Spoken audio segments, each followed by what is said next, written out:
Magandang umaga mga katoto, sakto lang. Meron po tayong gawa ngayon. Panapat lamang na umuulan. Sakto lang, wala tayong pambiling bigas. Dumating po yung pagkakataon na. Sabi nga nila, kapag ka mabuti ka raw tao, kapag ka dumarating na nasusukol ka na ng pangangailangan, bibigyan ka nila. Saktong-sakto lang talaga ibibigay si po nangangailangan ka. Dumating ngayon yung magpaparepair. Tropa natin yan, no? Pulis na siya ngayon. Dati kalaro ko lang sa basketball yun eh. Masyado daw malaki yung laylayan niya. Gagawin nating 8 kasi 9.30 to. So magbabawas tayo ng 1.30. Yan, 1.30. Ano ba? Yan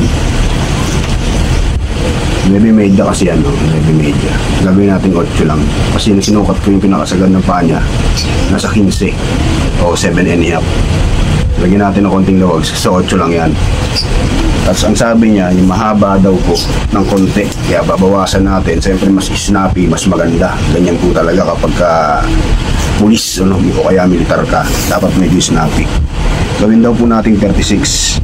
So ang size po nito ay 39. Siguro kahit mga 37 panapat na. Gawin po natin 37 panapat na yan. 39. So gagawin natin 37 panapat na, no?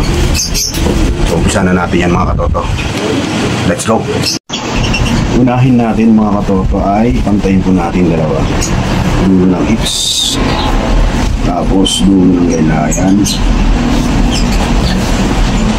Yan, nasakto. Matigas na yan. Matigas na yan. Tela. Kuha tayo ng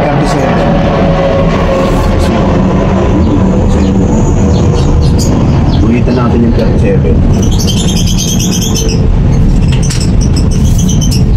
Yun, magpuputol na tayo ngayon. 37. Para hindi siya gumalaw. Original pa rin yung kanyang size. So mahirap pag gumagalaw yan. Lalo pag ganitong tela, magalaw to. Iyan. Magalaw. Yung ano nyo, hindi siya pantay. Sa kabila, okay naman. Lumobra siya sa ano.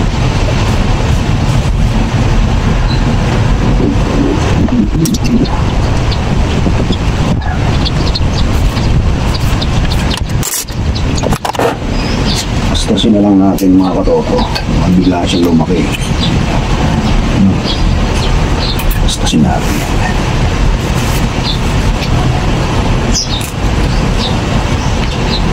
Wala na pa lang matipid. Matipid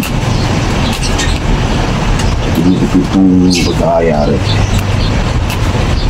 Diretso na sa ano 18 plus 3.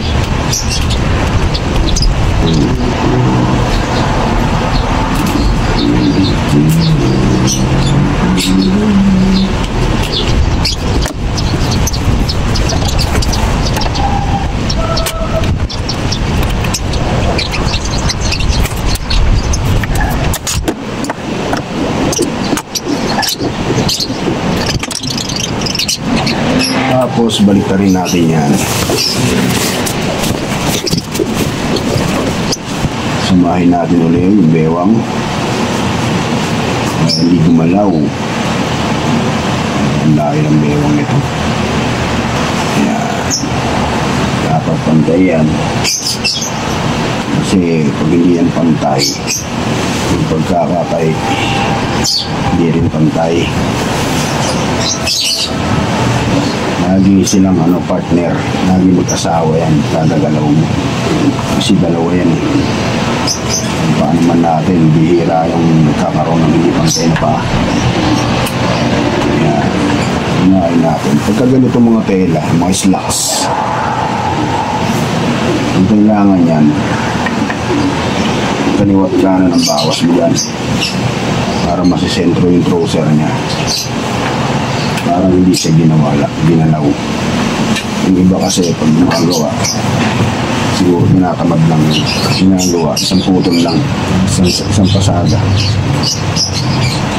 So mga kasbo tayo, tandaan nyo po yung ating guhit dito din. Kung tayo susukat ng 8. Tapos ganun yun nyo, maigi. Kasi hindi naman yan ang tamang sukat ito. Nasa ilalim. Ito yung kuha ng 8. So ang original yung tahi, 9.5 po. Kuha tayo ng 8. 8. 9.5 yan eh. Siin mo, 1 4. 3/4 ang babawas mo. So 3/4 lang po tayo dito. 3/4. Kabila 3/4 din. Wala nang problema doon sa hita niya. Pababa lang wala tuhod. So sa iksiin ng tao ngayon, magkaba lang ka siya. Siguro mga 13. Hindi tayo sa 13. Tandaan nyo rin yung 13. Ngayon, ano nyo lang siya, yung ibabagay nyo lang kung saan siya mas maganda. Tapos ganyan na natin. Ganyan na ang discard niya. Araw ng sablay. Gusto na yan. Kaya lang banda rito sa ilalim, sa may pukian, dapat yan straight. Kasi pag hindi mo yung gano'n, magkakaproblema ka. Magkakakulubot sa ilaya yan. Yung mga technique. Tapos siyempre, diwa na natin yung kabila. Sa kabila naman tayo. Pero hindi ito sa kote ha. Kabila naman ito. Yung kabila naman nga ayusin natin dito sa loob. Maganda yan. Dito natin. Gawin.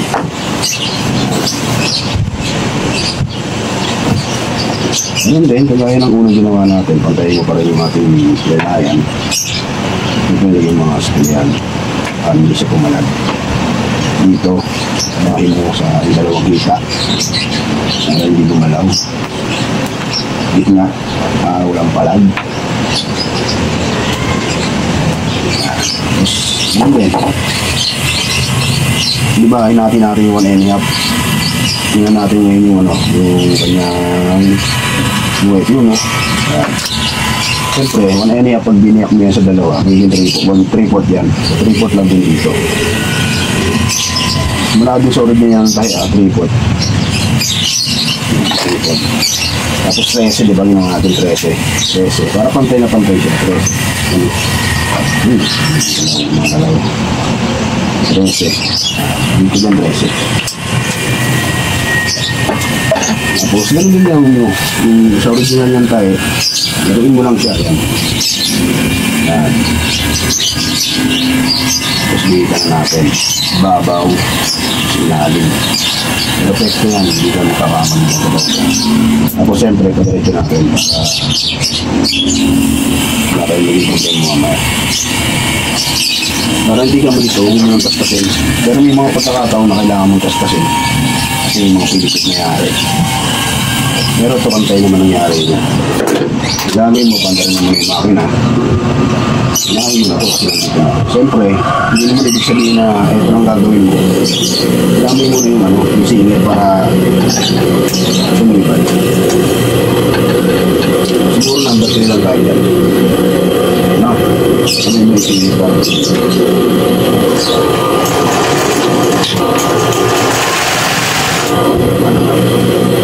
Sinahin mo naman. Yan. Muhit. Ang kulay orange. Tingnan lang natin yan.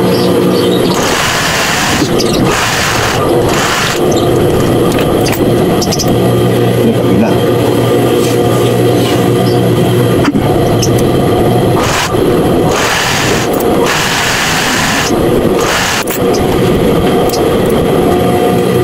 Yun, tapos kabila naman yung unang ginuhitan natin, yung nagsusunod. Sabihin mo na dito, dito sa gilid, para makatulong tayo sa tibay. Yun na lang yung pinakadagdag natin sa sili namin sa kanila.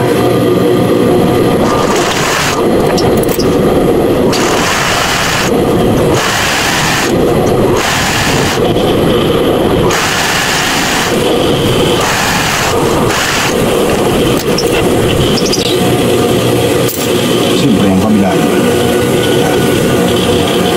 ganun din kasi natin sa umpisahan yung dagdag kasi sa mga hindi pa pagawa sa akin kasi minsan yun yung natatagal lalo na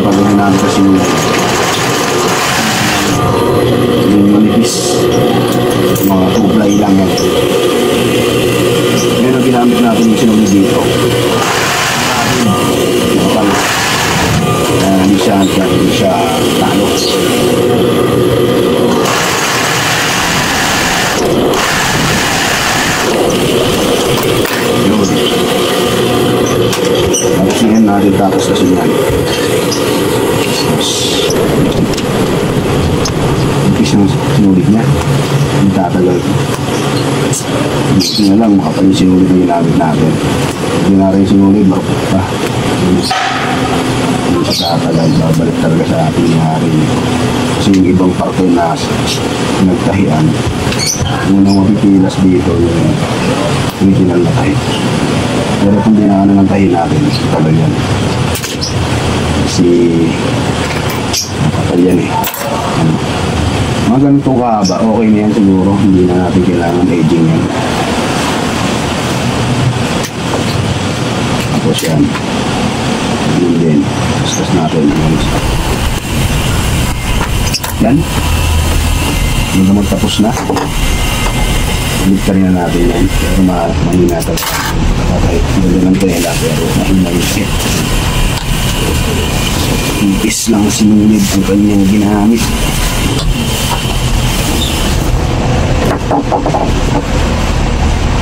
Yan. Tapos tupian lang natin yan mga katoto. Ito naka-split naman yan. Split na rin natin. Yung guhit. Turudin mo lang ng ganyan. Siparong mo. Yan. Okay na yan.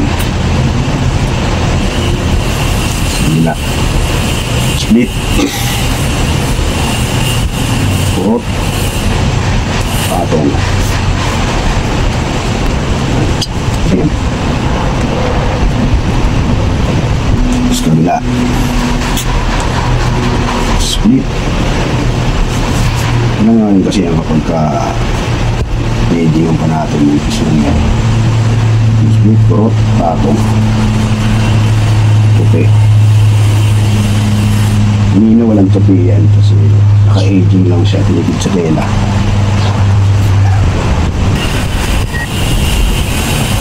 Yun. Tapos wanda na natin map. Nagsisimula ka nyo lang tayo sa loob, sa singit. Ito, sa palitan. Yan. Sana hindi kita yung duntungan. Duntungan na natin yan. Kung natusok mo yan, tulong mo yung karami. O, sana. Hindi ano natin ay mo lang. Yan. Tahanan mo lang.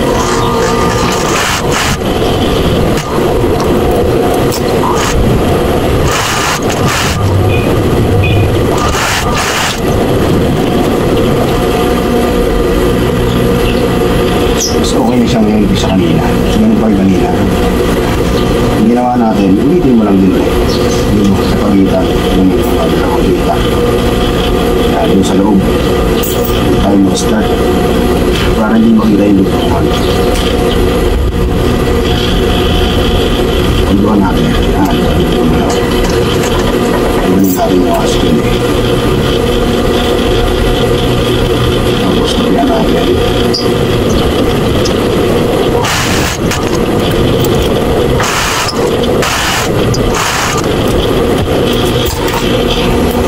Okay na mga katoto, tapos na po tayo.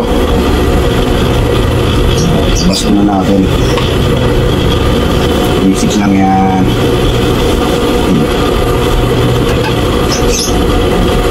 Testing lang yan. Yung pantay yung pagkakayari. Yung pantay yan. Pangit yan. Yan ang pinaka-final natin. Napantayin lang kung pantay siya.